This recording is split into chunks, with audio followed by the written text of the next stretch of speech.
Oke, saudaraku, memang kita harus menjadi saksi Tuhan. Semua kita adalah saksi-saksi Tuhan. Semua kita, saudaraku, harus ikut dalam penggenapan perintah agung. Inilah firman Tuhan, saudara, pada minggu yang lalu. Perintah agung bukan hanya bagi pendeta, bagi guru-guru Injil, saudaraku, bagi pengerja-pengerja gereja, tapi bagi setiap anak-anak Tuhan. Ya, dalam Matius 28, saya bacakan lagi kepada saudara. Matius 28 ayat 18 sampai 20.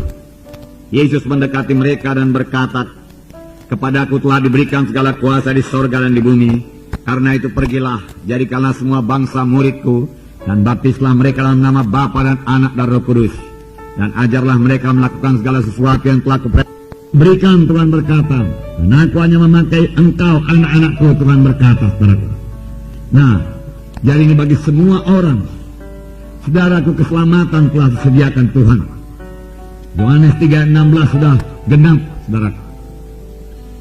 Siapa yang percaya kepada Yesus tidak binasa, tapi beroleh hidup yang kekal. Hidup yang kekal telah disediakan oleh Tuhan Yesus. Pada waktu Tuhan berkata sudah genap, dan dia mati di kayu salib, kemudian dia bangkit dari kematian. Keselamatan sudah tersedia bagi seluruh umat manusia yang berdosa ini. Semua boleh selamat, saudaraku. Sayang kalau mereka kena neraka. Setan suka kalau mereka kena neraka. Setan tidak suka jiwa-jiwa itu selamat.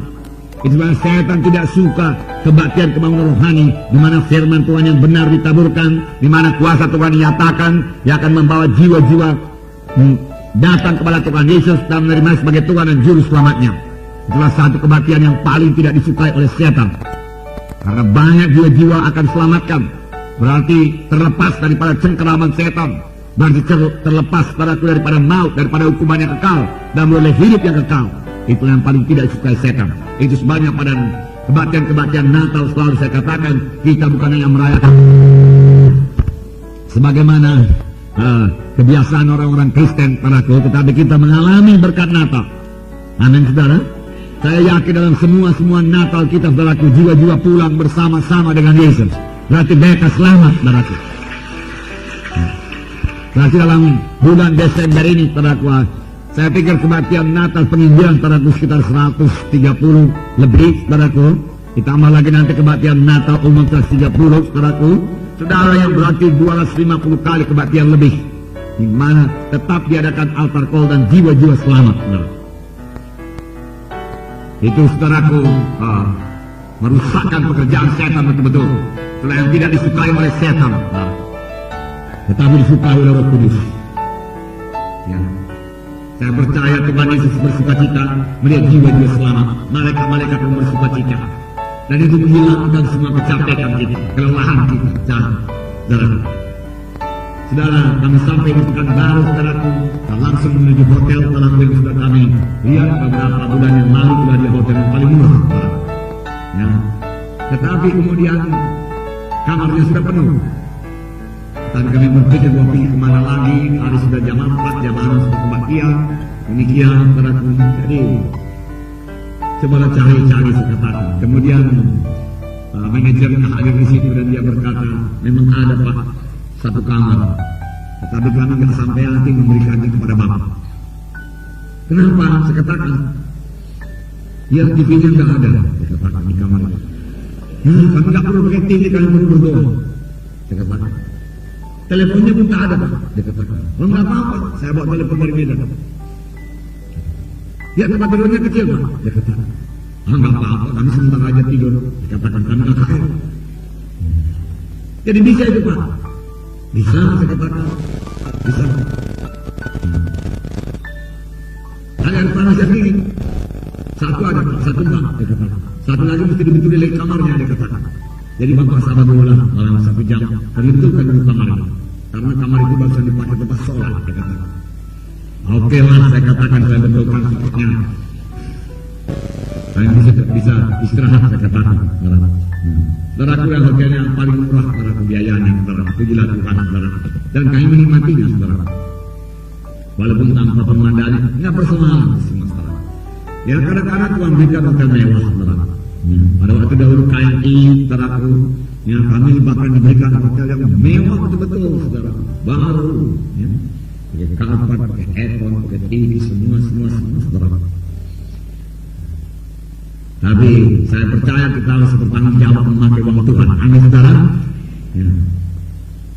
Dan makan juga, saudaraku, ya, agak payah di hotel itu, saudara. Ya, bukan karena harganya mahal, saudara, tidak enak, saudara. Jadi kami minta makanan diantarkan kepada oleh anak-anak Tuhan Pekanbaru, di mana dia setia mengantarkannya, saudara, kepada kami, dan kami sangat berterima kasih, walaupun cuma satu kali sebulan, saudara. Jadi sampai di sini kami buatkan betul-betul makan, saudara.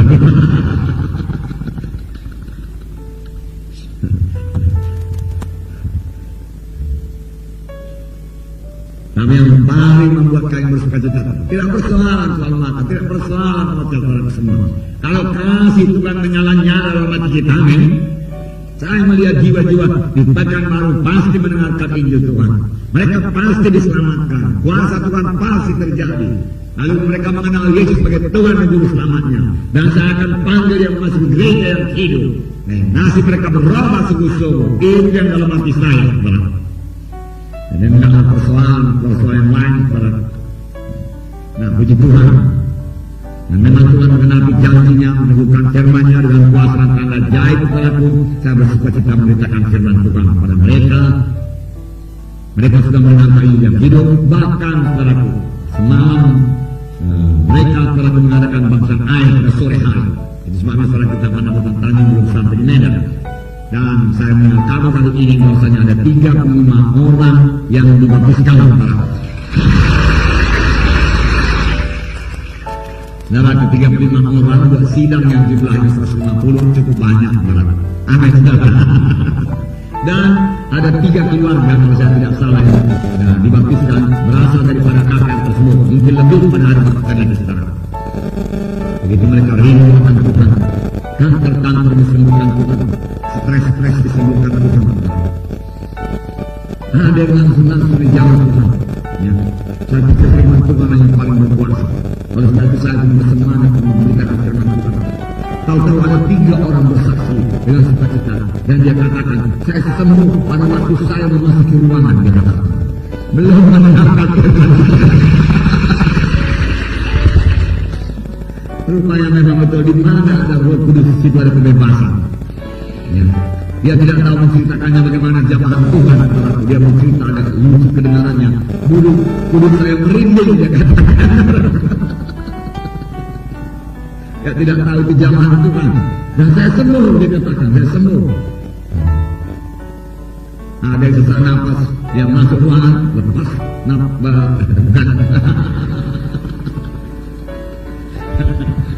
bebas dia bernafas maksudnya, saudaraku. Bukan lepas nafasnya habis, saudaraku.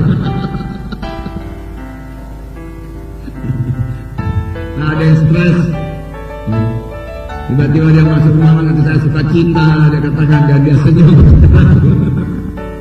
Begitu kan. Ada juga yang stres, saudaraku. Nah, seorang mahasiswi kedokteran, saudaraku, yang didoakan oleh ibu Mungkin, saudaraku, dia sembuh, terus suka cinta.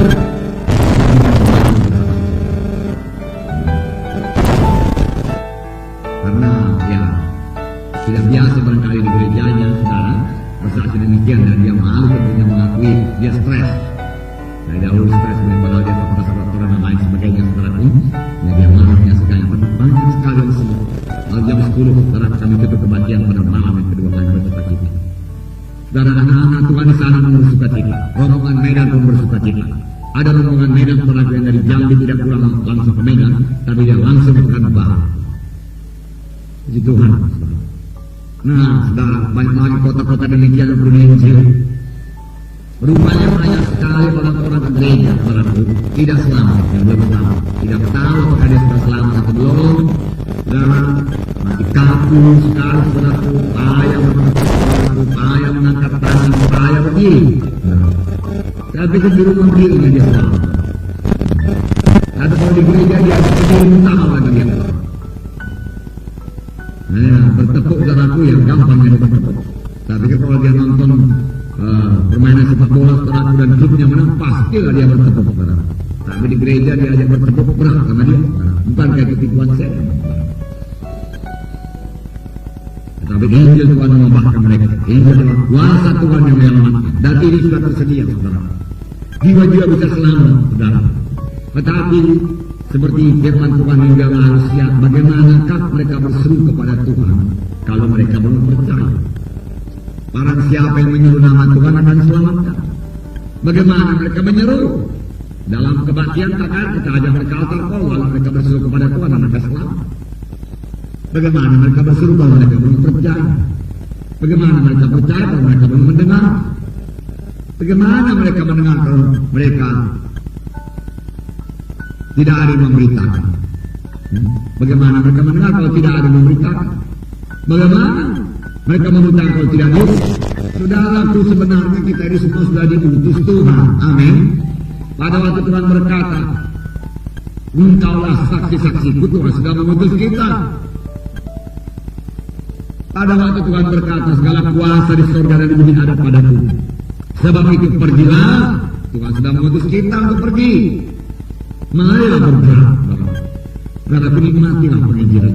Nikmatilah melihat jiwa-jiwa selamat. Nikmatilah melihat jiwa-jiwa berubah. Nikmatilah melihat jiwa-jiwa sembuh.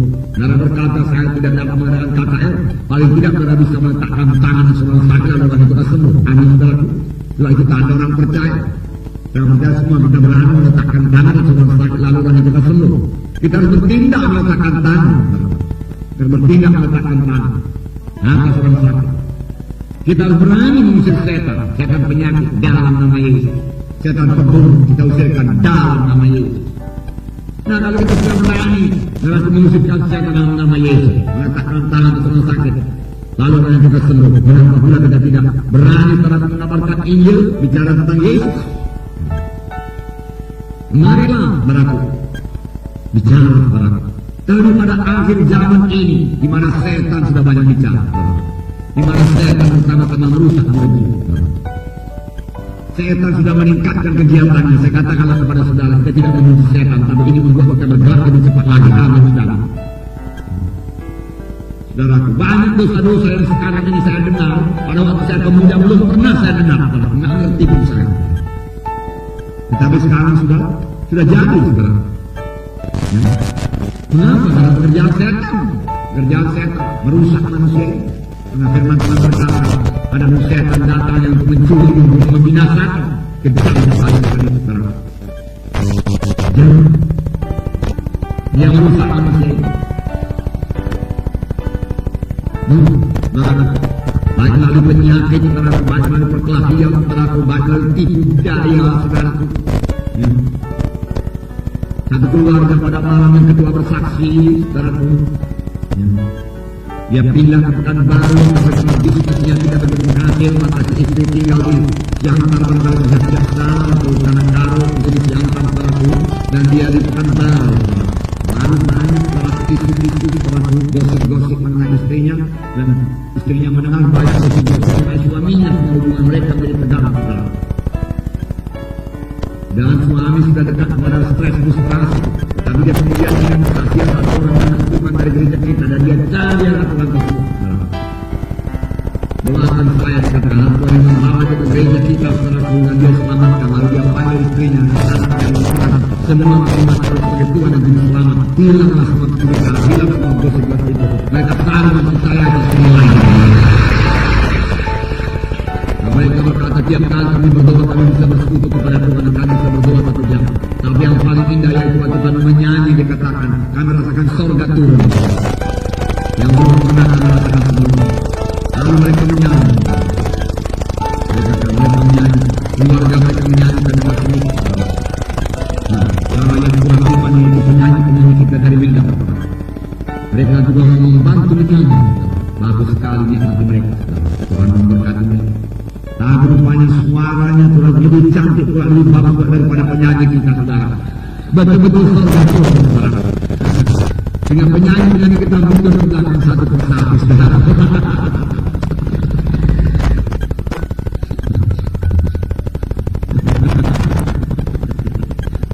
Tapi Tuhan memberkati yang baik. Amin, saudara.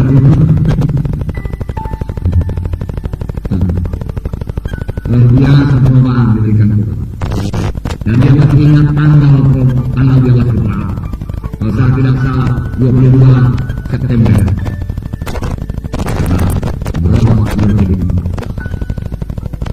Begitulah puasa kami. Jiwa-jiwa jadi berubah demikian. Saudara, kemari jangan tahankan Injil yang ada pada saudara. Apa yang ada pada saudara salurkan, saudara berikan, saudara. Dan Tuhan akan menyatakan kuasanya. Jangan biarkan setan terus merajalela para berbuat sesuatu kepada jiwa-jiwa yang sudah di gereja tipunya, sudah tetap di gereja, tetap dalam kematian kami, tanpa pernah mengangkat Injil Tuhan karena kita kurang bersaksi. Baru pada akhir zaman dikatakan kejahatan pertama-tama, cintakan uang. Saudara, dalam plan itu saudara pulang ke Medan, barangkali cuma kami lah anak-anak Tuhan dalam plan ini. Semua bisnismen kebanyakan masih muda, saudaraku, yang sangat bersemangat, saudaraku, ya, mengejar harta dunia ini, saudaraku. Tidak salah, saudaraku, sepanjang dia sudah memegang keselamatan. Tapi tanpa keselamatan semua itu sia-sia. Mereka berkata banyak proyek di Pekanbaru, mereka pergi Pekanbaru, kejar harta dunia, cintakan uang, cintakan uang, cintakan uang. Dan banyak PKI kita saudara pergi ke Malaysia karena cintakan uang. Banyak di antara mereka berpisah dengan suami, saudaraku, dan anak-anaknya untuk kerja di Malaysia, saudara. Tapi sampai di sana banyak yang kecewa. Kenapa? Karena cintakan uang, cintakan uang. Karena mereka tidak, anak tua mereka tidak tahu bagaimana mahalnya, indahnya saudara hidup saudara bersama keluarga itu. Tetapi karena cintakan menguasai hati mereka, maka mereka rela berpisah dengan suami rela berpisah dengan istri, berpisah dengan anak-anaknya untuk mencari uang ke Malaysia sekarang. Nyatanya banyak di antara mereka yang frustrasi pertama. Dahulu pernah saya katakan kepada saudara yang dalam mengikut Tuhan ini, kalau misalnya kita tawar satu pekerjaan dengan gaji yang lumayan, tetapi kita harus mengorbankan kebahagiaan kita, janganlah terima, saya katakan. Amin, saudaraku. Nomor satu panggilan kita untuk Tuhan adalah, saudara, janganlah kita simpan bagi diri kita sendiri. Ceritakan perbuatan yang besar dari dia. Apa kata Raja Daud? Dan aku akan menceritakan perbuatan yang besar daripada itu kesukaan Raja Daud. Ceritakan perbuatan itu. Jangan malu, bangga dengan Tuhan kita, saudara. Saudara, agama lain dia bangga kepada dewa-dewa, apa saja dia percaya, termasuk buku-buku. Dia bangga kepada ilmu gelapnya. Sudah jelas-jelas gelap, saudara, membunuh, saudara, ya, bertani segala macam, saudara, sudah katakan sembuh, bisa saya obati, ya kan? Nggak ada itu dia itu dukun-dukun itu yang bimbang, nggak ada. Kalau dukun aja lakukan bimbang. Tuhan Yesus berkata, bilur-bilur engkau sudah sembuh, engkau telah sembuh. Bilur Yesus menyembuhkan para pada tadi kebaikan kami. Darah Yesus menembus saudara. Emas dan perak tidak bisa. Kebenaran, langit bumi boleh berlalu, tapi firman Tuhan tetap berlalu. Aku menyertai kamu sampai kepada kesudahan. Bawa jiwa-jiwa saudara jadi saksi yang setia. Saudara, Petrus berkhotbah pada hari Pentakosta. 3.000 orang bertobat. Petrus bisa diam aja, saudara. Petrus bisa pikir, orang-orang ini terdapat untuk ini semua. Tuhan Yesus saja nggak mau dia dengar, apalagi aku. Coba begini, saudara. Dalam pelayanan Tuhan Yesus tak pernah orang jauh 3.000 orang bertobat. Petrus bertobat. Dalam kisah 2 ayat 36, begini banyak perubahan berlaku. Saya baca 36. Jadi seluruh kaum Israel harus tahu dengan pasti, bahwa Allah telah membuat Yesus yang kamu salibkan itu menjadi Tuhan dan Kristus. Ketika mereka mendengar hal itu, hati mereka sangat terharu. Lalu mereka bertanya kepada Petrus dan rasul-rasul yang lain, apakah harus kami berbuat, saudara? Lihat, kalau menurut pikiran manusia, nggak akan mungkin hati mereka itu terharu. Nggak mungkin. Sedangkan Tuhan Yesus saja sangat akan didengar. Bagaimana mungkin hati mereka terharu? Mereka begitu keras hati, Orang-orang Farisi, orang-orang Yahudi keras hati. Tapi firman Tuhan berkata, ketika mereka mendengar hal itu, hati mereka sangat terharu. Roh Kudus sudah bekerja di luar daripada pikiran kita. Kita pikir mudah-mudahan nggak mungkin lah orang Islam kayak gini jahatnya ini. Nah, nggak mau dia dari dulu nggak mau dengarkan Injil Tuhan. Mana mau dia selamat? Saudara datang dengan masuk Tuhan berkata, firman Tuhan, hatinya terharu, tergerak, terbuka hati Injil Tuhan. Lalu mereka bertanya kepada Petrus, apa yang harus kami perbuat? Saudara-saudara, jawab Petrus kepada mereka, bertaubat hendaklah kamu masing-masing memberi diri dibaptis dalam nama Yesus Kristus untuk pengampunan dosa, maka kamu akan menerima karunia Roh Kudus. Kemudian ada 41. Orang-orang yang menerima perkataannya itu memberi diri dibaptis, dan pada hari itu jumlah mereka bertambah kira-kira 3.000 jiwa. Mereka bertekun dalam pengajaran rasul-rasul dan dalam persekutuan. Berubah mereka itu mau dengar pengajaran rasul-rasul. Selama ini dia nggak mau dengar, ini kepingin dia dengar. Dan firman Tuhan berkata, yang mereka selalu berkumpul untuk memecahkan roti dan untuk berdoa. Dan mereka terus belajar. 3.000 orang. Training terus, baptisan terus. Amin, saudara. Dari mana dibuat Petrus tempatnya itu, saudara? Mungkin masih bisa di rumah sembahyang, saudara. Tapi sempat juga di trainingnya semua, berkumpul semua, saudara. Maka mereka makan bersama-sama, berkumpul bersama-sama, fellowship. Satu perkara baru bagi mereka, baru bagi Petrus. Tapi semalam pimpinan Roh Kudus. Ini disebabkan pada waktu Petrus mulai bertindak, berani. Seterusnya dengan gerak Roh Kudus, pimpinan Roh Kudus dalam dia bicara dengan tegas, tidak mengambil hati apa.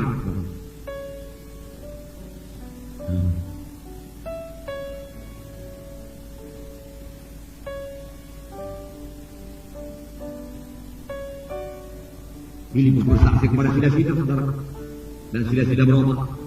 Sida-sida pulang dengan sukacita, dan Roh Kudus sangat bersukacita mengangkat Filipus. Amin. Pelayanan sepertinya, saudara, bisa. Tidak usah saudara diangkat dari awak-awak ini, saudara. Hati saudara boleh melayang-layang, saudara, lompat-lompat sukacita di dalam. Amin, saudara. Karena saudara berhasil bersaksi dan membawa jiwa-jiwa kepada keselamatan. Nikmatilah itu, saudara. Alhamdulillah itu, saudara. Sukacita menangkan jiwa. Nabi Tuhan kemudian berkatalah seorang malaikat Tuhan kepada Filipus, katanya, bangunlah dan berangkatlah ke sebelah selatan, menuju jalan yang turun dari Yerusalem ke Gaza, jalan itu jalan yang sunyi. Lalu berangkatlah Filipus, berangkat pergi. Tidak banyak cerita. Filipus lagi melayani Samaria di sana, banjir selamat. Dan malaikat Tuhan berkata, pergilah ke jalan lurus, jalan sunyi. Tuhan, apa pula jalan sunyi, Tuhan? Ini banyak juga jiwa sudah ke jalan sunyi, Tuhan. Ini anak kalau akal ini mulai bicara. Filipus sudah belajar patuh. Amin, saudara. Patuh. Dan berkata pergi, lalu berangkatlah dia. Tidak buang-buang waktu. Kemudian seorang, lalu kata Roh kepada Filipus, pergilah ke situ dan dekatilah kereta itu. Filipus segera ke Sukaman Megang, saya sedang membaca kitab Nabi Yesaya. Maka kata Filipus, mengertikah Tuhan apa yang Tuhan baca itu? Jawabnya, bagaimana aku dapat mengerti kalau tidak ada yang membimbing aku? Bagaimana aku dapat mengerti kalau tidak ada yang membimbing aku? Bagaimana aku percaya kalau tidak ada yang memberitakan kepadaku? Bagaimana aku berseru kepada Tuhan kalau aku tidak percaya? Setelah Filipus berangkat, ini tertulis dalam Alkitab. Amin, saudara. Tentu saudara juga tahu itu tertulis sekarang. Dan saya baca dalam Alkitab. Tapi saya mau mengatakan kepada saudara, apa gunanya yang tertulis dalam Alkitab? Yaitu supaya ini menjadi teladan kita. Amin. Supaya kita teladani dan ini bisa terjadi. Amin. Ini bukan cerita saja dalam kita baca, oh begitu rupanya. Karena beriman bisa jadi begitu, Tuhan. Ada begitu. Rupanya saya ini macam Filipus, saudara. Orang biasa. Saudara yang dilayani para menteri keuangan. Bisa rupanya yang bersaksi di sama orang-orang terpelajar. Tapi yang bodoh mempermalukan yang pintar, mempermalukan pada seorang dia heran. Ini bodoh-bodoh begitu dia mengerti keselamatan, maka wajib aku pasti. Sudah sarjana aku pikir aku 5 biji dia kata.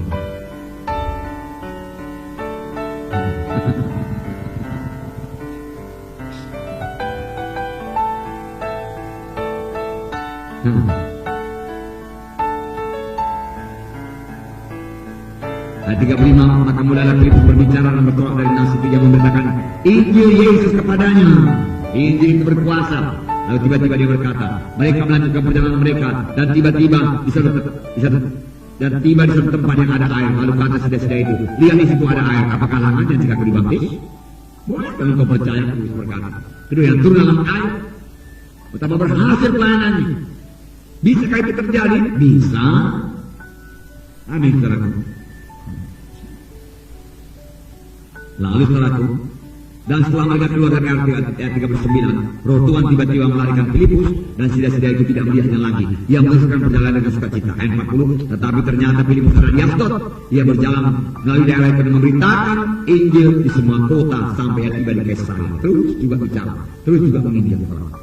Dan sida-sida itu tidak menjadi lagi. Ia meneruskan perjalanannya dengan sukacita dan beroleh hidup. Sudah selamat. Ini yang kucari selama ini. Aku pasti sudah selamat. Inilah dia jalan Tuhan. Aku sudah bertemu dengan Tuhan ini. Haleluya Tuhan. Dosa sudah dia bertemu. Betapa dia bersukacita. Tentunya saudara sida-sida juga bersaksi sama semua anak buahnya. Jadi undang mereka makan, mereka buat perhatian semua menerima sebagai Tuhan dan Juru Selamat. Dan kemudian anak buahnya itu bersaksi lagi. Bersaksi bahwa Injil ke Ethiopia. Sehingga pernah Ethiopia mencapai 51% Kristen. Ini yang pada zaman saya dahulu saudaraku, yang berumur saudaraku, mula-mula saya selamat. Saya dengar itu Ethiopia 51% Kristen, saudara, yaitu pada tahun kira-kira 67 begitu saudara, tahun 70. Tetapi sekarang saudaraku, paling tinggal 5% lagi.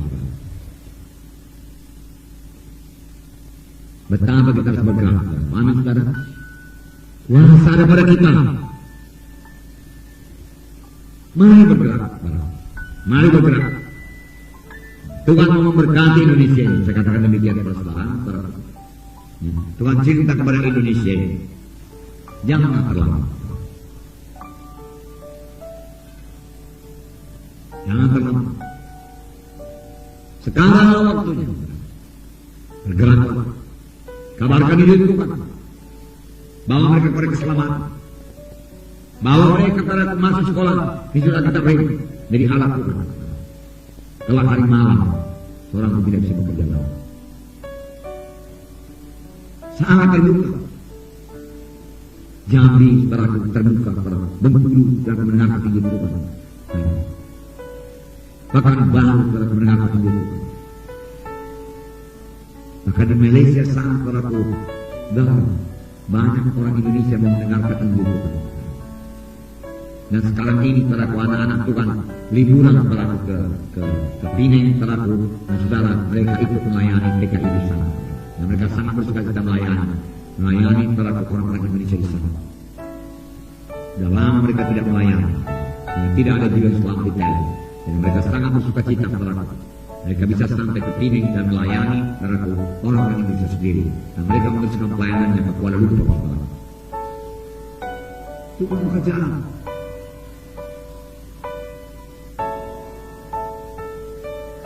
Nah, itu pelayanan. Dan terutama saudaraku di sini saudaraku, firman Tuhan pada dalam pelayanan pribadi, saksian pribadi, amin saudaraku, bersaksi pada jiwa-jiwa. Bawa jiwa-jiwa saudaraku pada keselamatan. Nah saudara, kalau saudara baca Petrus tadi bersaksi pada Kornelius, banyak lagi yang lain.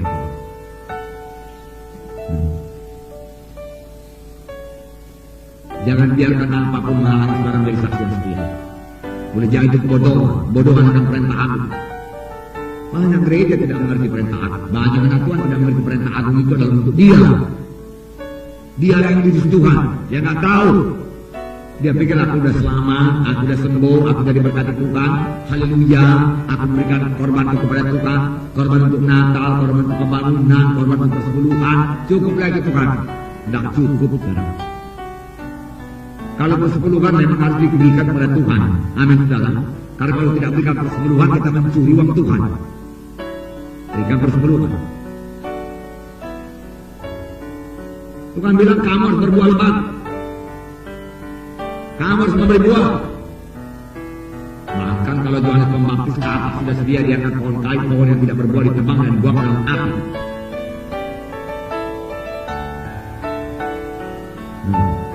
Ini tentunya bagi setiap anak-anak Tuhan. Ada yang nggak bersaksi karena takut karena aniaya, takut diejek, takut diusir. Yesus sudah berapa kali diusir, saudara? Nggak pantas juga kalau kita yang pernah diusir. Amin, saudara. Kristen harus punya salib. Angkat salib dalam berkata, betul saudara. Nggak ada ceritanya melengkapkan saudara. Tanpa salib. Tanpa saudara diusir yang terakhir. Dan saudara tidak mau. Banyak marah.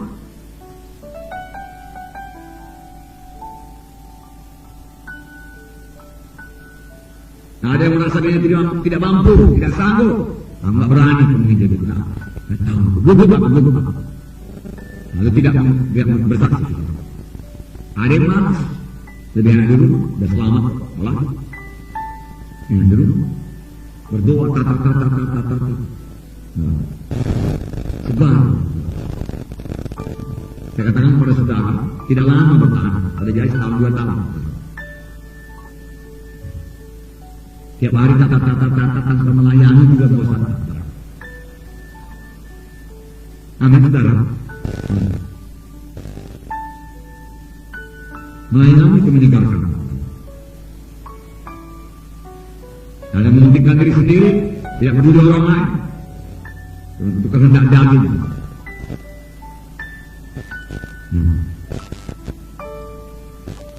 Ingat, saudaraku, Tuhan memberikan kita talenta. Saya tidak sempat bacakan ini kepada saudara. Ada yang dapat 5 talenta, ada yang dapat berapa? 2 talenta, ada yang dapat 1 talenta. Bahkan dari yang 1 talenta Tuhan minta berbuah 1 talenta. Kalau bisa 2 lebih bagus lagi. Tapi 1 aja, saudara, memang 1, memang kesanggupannya kurang. Tapi bisa berbuat 1 talenta, Tuhan berkata, sabar baik, hamba yang baik, masuk. Tapi kalau tidak berbuah, dalam Matius 25 dikatakan, Matius 25 ayat, kita baca 2 ayat ya saudaraku. Satu yang berbuah talentanya ayat 21, Matius 25 ayat 21. Maka kata tuannya itu kepadanya, baik sekali perbuatanmu, hai hamba yang baik dan setia. Engkau telah setia dalam perkara kecil, aku akan memberikan kepadamu tanggung jawab dalam perkara yang besar. Masuklah dan turunlah dalam kebahagiaan Tuhanmu. Kemudian ayat 26, kepada yang tidak, pada talenta yang tidak berbuah, ayat 26. Maka jawab tuannya itu, hai kamu hamba yang jahat dan malas. Jadi kamu sudah tahu bahwa aku menuai di tempat di mana aku tidak menabung dan menuai di mana, dari tempat di mana aku tidak menanam. Karena itu sudahlah seharusnya uangku itu kau berikan kepada orang yang jalankan uang supaya sekembali itu aku menerimanya serta dengan bunganya. Sebab itu ambillah talenta itu daripadanya dan berikanlah kepada orang yang mempunyai 10 talenta itu. Ayat 30. Dan campakkanlah hamba yang tidak berguna itu dalam kegelapan yang paling gelap. Di sanalah akan terdapat ratusan kertas ini. Tidak berguna dalam perkara.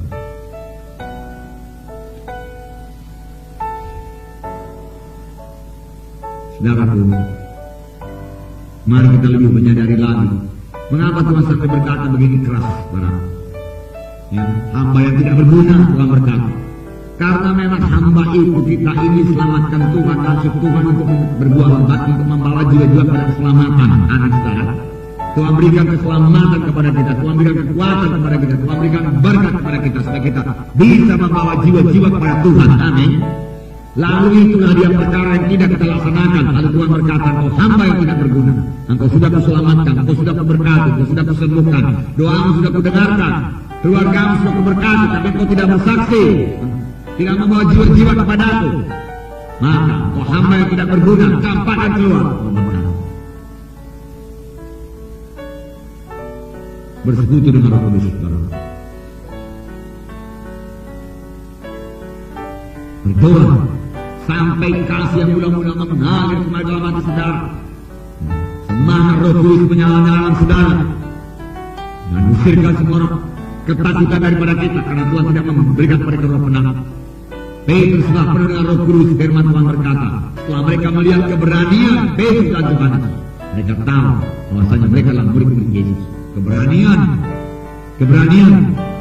Anak-anak Tuhan harus berani menyaksikan Injil Tuhan, berani mengajak jiwa juga ke gereja. Anak saudaraku, berani. Yang paling parah cuma Yusuf. Tuhan memberkati ini saudara. Telah engkau akan mengerti bahwasanya Yesus yang selamat. Aku memberkati ini. Terima kasih saudara. Saya bersyukur. Yang mulia. Makanya anak-anak Tuhan bersaksi yang menang. Sukacita, betul-betullah mengikut Tuhan. Jangan bersaksi negatif. Saudara-saudara, haleluya, Tuhan sudah menyelamatkan saya. Aku damai sudah selamatkan Tuhan. Aku tahu pasti aku boleh hidupnya kekal. Karena betul-betullah aku tahu bahwasanya Yesus mati bagiku. Lalu aku terima Dia sebagai Tuhan dan Juru Selamatku. Lalu aku selamat. Saya sudah selamat. Saudaraku, tapi sudah saya selamat, saudaraku, saya dibenci oleh orang sekalian. Saya kehilangan pekerjaan saya. Banyak kali percobaan datang kepada saya. Setan terus-menerus mengejar saya. Capek kalau saya dibuat, saya bertempur terus, saudara-saudara.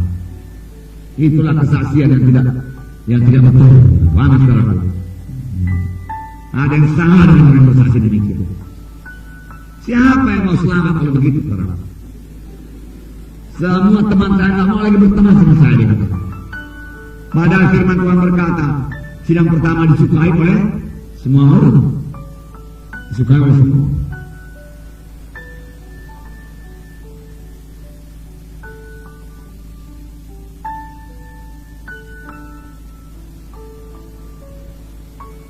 Banyak yang menyaksikan betapa susahnya mengikut Tuhan.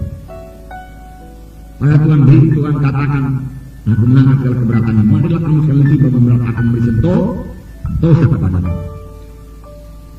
Berat terlalu mengikut Tuhan ini. Kita hidup kudus, sedikit salah dirotan teman Tuhan. Siapa yang berani mengikut Tuhan? Baguslah macam aku ini dia katakan. Kali-sekali pun aku ke gereja tak ada rotan Tuhan, nanti ke Tuhan semua dapat rotan pula katanya, saudara.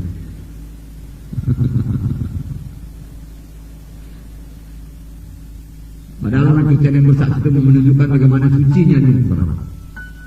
Bagaimana seringnya dia dirotan oleh Tuhan.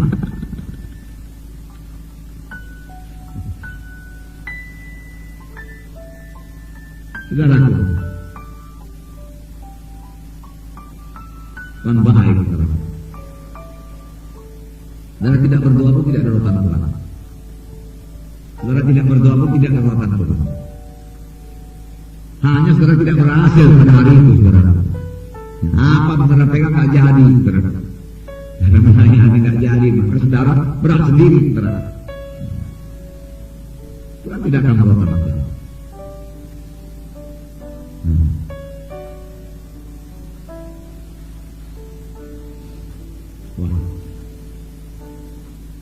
Oke, saudaraku, haleluya. Jadi marilah bergerak dengan kasih, saudaraku, sama seperti firman Tuhan pada minggu yang lalu itu, saudaraku. Sebenarnya kasih saudara dalam hati saudara itu kasih Roh Kudus menggerakkan saudara. Amin. Menggerakkan saudara. Ya. Jadilah seperti seorang Samaria yang baik hati. Amin. Janganlah lalui orang berdosa itu. Karena lihat dia orang berdosa, lihat dia keberatan. Perlu ditolong-tolonglah. Bahkan kalau saudara rasanya nggak sanggup menolong, kasih tahu sama anak Tuhan yang lain. Kalau saudara nggak sanggup juga menolong, anak Tuhan itu karena keadaannya begitu parah, datanglah jalan rumah kenal. Akan kita usahakan bagaimana menolong jiwa-jiwa itu, saudara. Karena ada firman Tuhan berkata, pada waktu aku lapar, engkau tidak memberi aku makan. Jadi orang lapar pun ditolong. Amin, saudara. Pada waktu aku tidak berpakaian, aku tidak memberikan aku pakaian. Pada waktu aku sakit, kau tidak mengunjungi aku. Pada waktu dalam penjara, kau tidak mengunjungi aku. Baik penjara dosa, baik penjara narkotika, itu semua saudara. Bahkan saudara, kita perlu mengunjungi saudara orang yang sakit. Ada pelayanan hamba Tuhan bermasalah. Mereka butuh doa. Ada digerakkan Tuhan ke rumah sakit, kunjungi. Famili saudara sakit, kunjungi. Bawa yang diutuhkan, berikan iman kepadanya, doakan, letakkan tangan. Masuklah dalam kesukaan Tuhan, karena pada waktu aku sakit engkau mengunjungi aku. Pada waktu aku lapar engkau memberikan aku makan. Apa diperlukan orang Samaria itu? Dikasihnya 2 dinar. Bukan 20 dinar. 2 dinar cukup untuk 2 hari makan. Karena dalam 2 hari dia pikir-pikir orang itu sembuh, bisa kerja lagi. Jangan malas-malas. Kapan Tuhan kau lapar dan kau beri kau makan? Kapan kau tidak berpakaian dan kau beri pakaian padamu? Kapan kau sakit dan kau mengunjungi engkau? Tak pernah Tuhan kau biar kau sakit. Apa perbuatan bagian kecil ini dalam dunia ini? Itulah perbuatan kita. Adakah perbuatan kita pada Yesus? Adakah pelayanan kita pada Yesus? Adakah kita menolong mereka itu? Memang Injil nomor 1 sudah diberitakan. Tapi kalau mereka sudah tidak makan, bila mereka mau. Kalau saudara masih amin. Maka Tuhan berkata, siapa yang punya 2 baju bagilah baju mereka. Ini dia saudara kasih Tuhan. Tidak enak pada daging ya. Kita mau mementingkan diri sendiri. Belajarlah memberi, belajarlah melayani. Mengapa Tuhan berikan perumpamaan orang Samaria yang naik hati? Diceritakan pulang Tuhan pulang dulu. Imam-imam lewat, dia pulang, tapi melewatinya saja. Lalu seorang Lewi lewat, dia lihat, dia lewat. Lalu seorang Samaria lewat, dia turun dari keledai, dia bersihkan luka-lukanya, dia parah, dia naikkan ke atas keledai, dia bawa ke rumah tumpahan, dia berikan 2 dinar, urus baik-baik, nanti kalau kurang aku tambah lagi. Dan ayat yang terakhir saudaraku, saya tidak salah membacanya, isinya begini, kira-kira begini, pergilah dan perbuatlah demikian juga. Maka engkau akan hidup. Pergilah dan perbuatlah demikian juga. Tuhan berkata, itulah saudaraku yang mau diterangkan Tuhan dalam perumpamaannya ini, supaya kita berbuat juga seperti itu. Yang disambung setan, yang disambung dosa, yang disambung frustrasi, stres, yang melewati, jatuhlah kasih yang saudara. Amin saudara. Beri tolong, bicara kepadanya, bicara dengan hati yang mengasihi, dengan iman bahwasanya dia bisa tolong Tuhan. Pada waktu aku lapar, kau memberi aku makan. Tuhan saudaraku mengidentifikasikan dirinya dengan orang-orang kecil di dunia ini, orang yang tidak dipandang dalam dunia ini. Walaupun Tuhan masih seperti Kornelius, Nikodemus, orang-orang kaya, orang terkemuka juga. Yang mana disuruh Tuhan kita layani dengan berdiri sebagai anak Tuhan. Jangan pula nampak orang kaya kecil pula kita nggak berani bicara. Kita anak-anak Tuhan, anak saudara. Kita anak Tuhan. Kita punya harta di surga. Kita punya buah yang banyak untuk kita berikan kepada Tuhan. Mereka hanya punya harta dunia ini yang sementara saja. Kita anak-anak Tuhan. Amin saudara. Haleluya. Mari kita berdiri saudara.